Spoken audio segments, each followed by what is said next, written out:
Good afternoon, friends. So, it's Friday afternoon. I have just finished work for the day. I don't work Friday afternoons, you see. And I am absolutely ravenous. So I'm going to go and buy myself a large pizza. And hopefully, if I can find a supermarket, a beer, and go and sit in the Champ du Mars, which is the, as erudite people will know, that is the green space on which stands the Eiffel Tower. Should be a fun afternoon. Yep.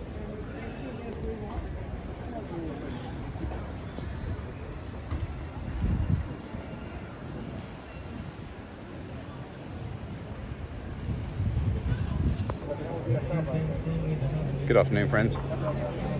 So, this being Friday, I spent the last couple of hours under a tree in the literal shadow of the Eiffel Tower, eating pizza, reading a book, and putting a substantial dent in a decent bottle of Sauvignon Blanc. Anyway, you don't really need me to talk too much about the Eiffel Tower. It is an icon. But a few points for you.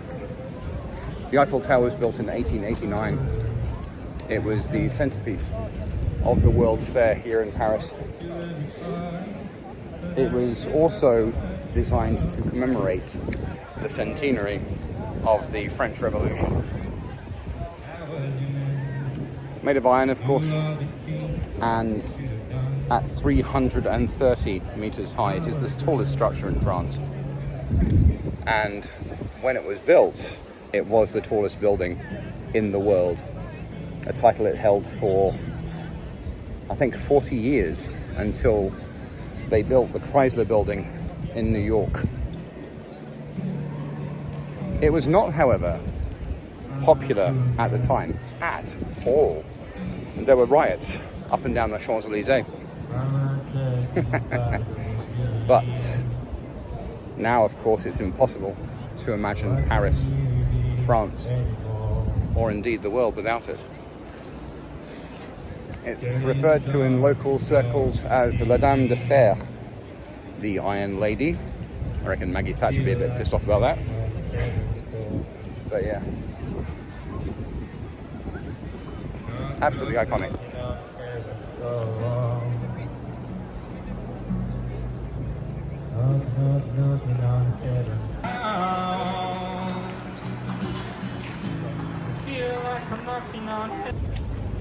Right, so having recorded that, with the Olympic rings still visible on the tower and indeed all over the place, the Olympics are not long over, the thought did occur to me, much like a great deal of Europe and also, of course, America, and just look at Washington, D.C.,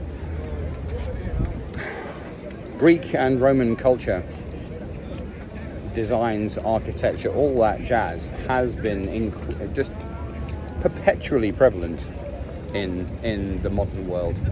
I think really after the Renaissance, embracing the high civilizations of the ancient world became de rigueur.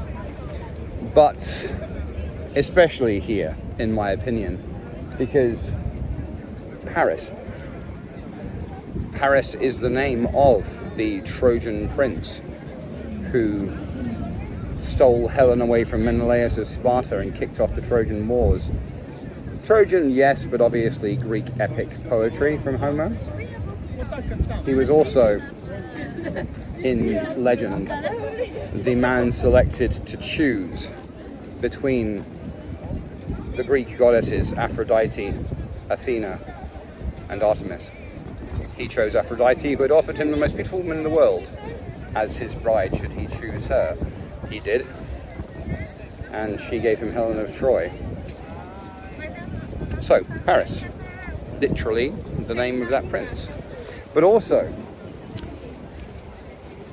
the park just behind the Eiffel Tower there is the Champ du Mars, which admittedly is the Roman name for Ares, the god of war. The Champs-Élysées, one of the biggest, most beautiful avenues in the world, the Champs-Élysées is literally just the French word, the French phrase for the Elysian Fields, which is ancient Greek heaven, if you will. You have the underworld, that's kind of like purgatory. You've got Tartarus, which is hell. And the Elysian Fields is a verdant green land where everyone wears white and can look in on you time and time again, as any keen viewer of Xena Warrior Princess will tell you. It's a nice evening. It's a nice place, this. Way over there is Sacré-Cœur, where I was yesterday. It's always nice being on the Seine.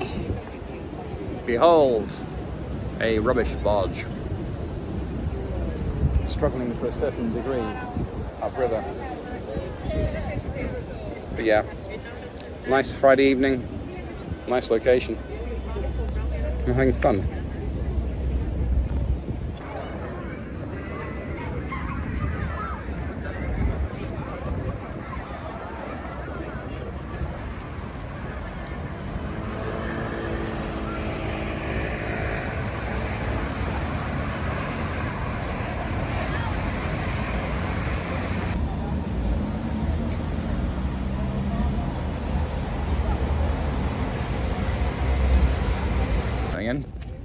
Good morning, friends. So I'm on Place de la Concorde, about to sit in the park in front of the Louvre and have some lunch. And as you can see, there is quite a lot of Olympic deconstruction happening. That is Cleopatra's Needle, which is living proof that it's not just the British who go around the world and bash everyone on their head and steal all their stuff and bring it back. It is an incredibly well-preserved and beautiful obelisk. And you've got the Eiffel Tower over there as well. Anyway, lunchtime.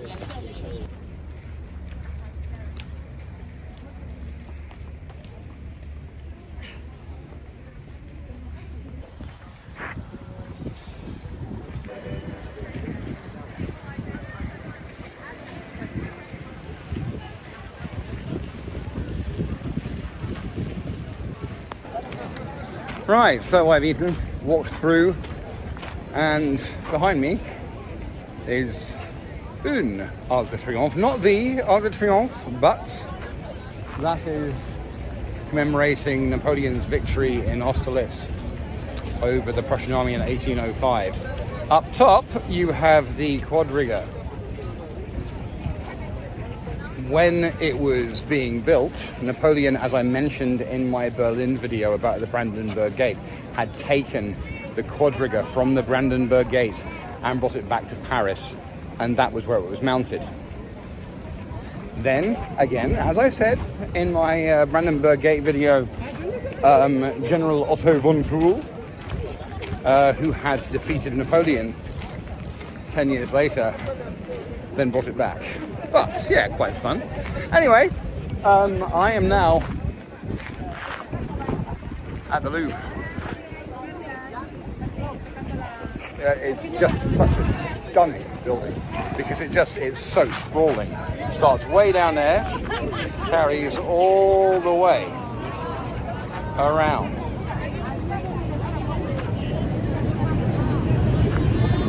And all the way to the end there. An incredibly sprawling building. So cool. Now, I'm going to visit the Pompidou Center, the Center Georges Pompidou, but I don't believe I'm going to go in today. Because the last 3 times I've been to this museum, it was absolutely rammed. And that is not really my wheelhouse. I've been here a few times. I have seen the Mona Lisa. I got here very, very, very early, like the crack, when they were cracking open the doors last time. And thankfully, it was a quiet day. And for quite a lot of the time, I was solo. But I'm going to see. I am absolutely going to the Musée d'Orsay, which is just around the corner, because that can't be missed. Anyway.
So, before we get on to the art, just a bit of comment about the building itself.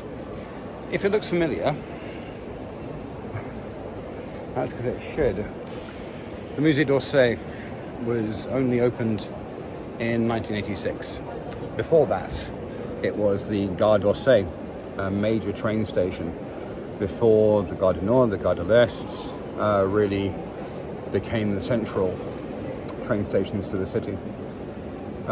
It's really very, very attractive. I mean, look at the detail. And obviously it's been spruced up rather substantially, but this place is fantastic. It houses 140,000 pieces of art, and some of them, as you will see, are towering, absolutely towering, rivaling any art museum in the world, really. For me, anyway, I mean, the Louvre is absolutely amazing. I would love to get in there by myself, if that makes sense. But there was a line 45 minutes long outside the Louvre this morning, and I walked in here. So I like the style of it, I always have. It's pretty cool. Anyway, so this is the deuxième étage and is populated solely by French sculpture. Auguste Rodin, and we will go into him in greater depth later, really started off because he is the world famous sculptor. Yes, Michelangelo obviously, but Rodin is the master of French sculpture and is one of the only names known as sculpture in the world, really. He started off, he had many students, and many of them are represented here. They followed a broad variety of styles, though. I love this one. For example, this is François Pompon, and a very happy-looking polar bear. I'm going to have a wander around, and then I'm probably going straight up to the top and work my way down.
And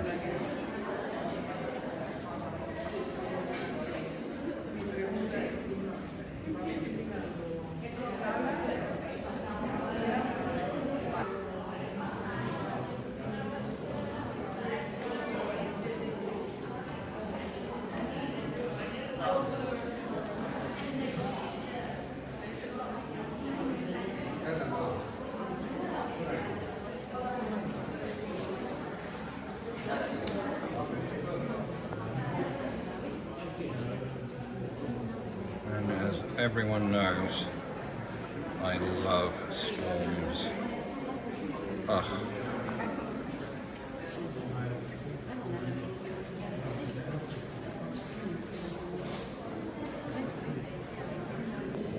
Okay, this is really interesting actually. So these 4 paintings, very similar. They are the cathedral in Rouen. They were successors to the haystacks and the poplars and were a critical hit. They couldn't believe their eyes because Monet was experimenting with light almost to the point of abstraction. And I love these. I mean, honestly, because of the way they're painted and the light and everything, and it's kind of just slightly blurry, despite myself, it makes me think of Atlantis, like buildings underwater. Fascinating.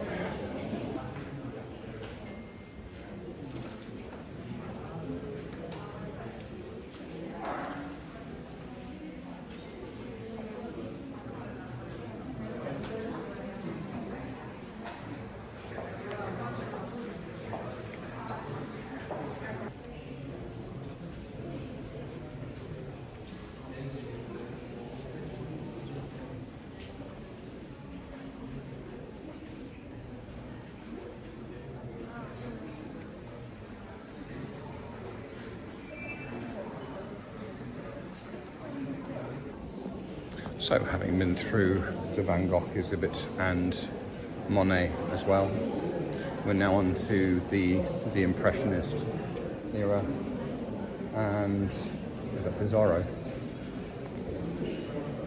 That is Pissarro. Right, so Pissarro over here. I'll try and get closer actually. Just the most incredible landscapes. The light source, the attention to detail when it comes to shade were just awesome. Absolutely incredible. I'll try and do, if you haven't got tired of my classic zoom in and then zoom out technique, but as I am known to say, if it ain't broke. Anyway. Okay, I like this one. I wasn't actually aware of this before. Armand Guillemin, La Place Valoubert in Vert in 1875.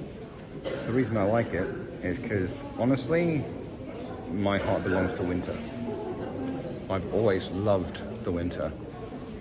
And yeah. Okay, I'm going to get this. Hold on.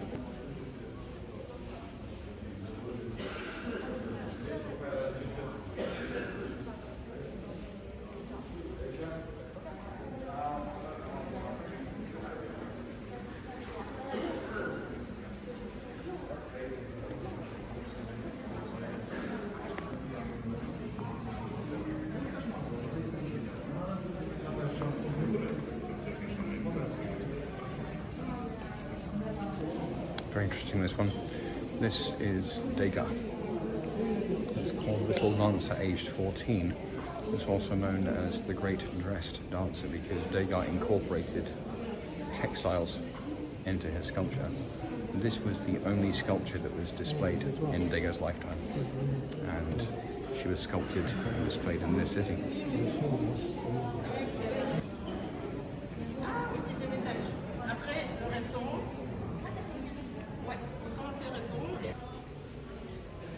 This is one that should please us, brother. This is Monet. La Roche de Belle-Île, la Côte Sauvage. The rocks of the beautiful isle and the savage coast. Cool, huh? I've always liked how the Musée d'Orsay is set up, because you have a Van Gogh exhibit, and damn straight too. But then it goes through the Impressionist era and it mixes up the artists. You have a Sisley, you have a Pissarro, then you have a Renoir, and it goes through the times rather than just having the one artist, which is absolutely awesome. Sisley, Pissarro, it kind of alternates. Nice.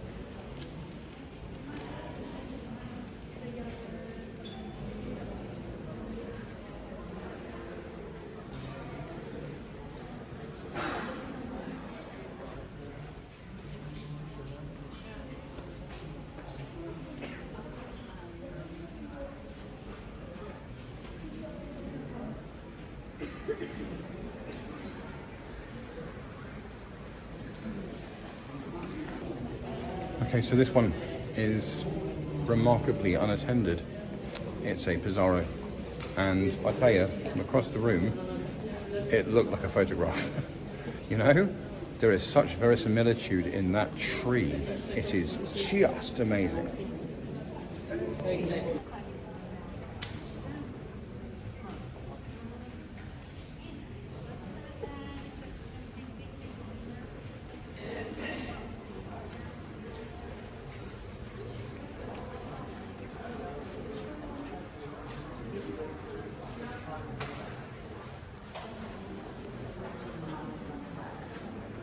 Right, this huge, well, pieces, there was once a single piece.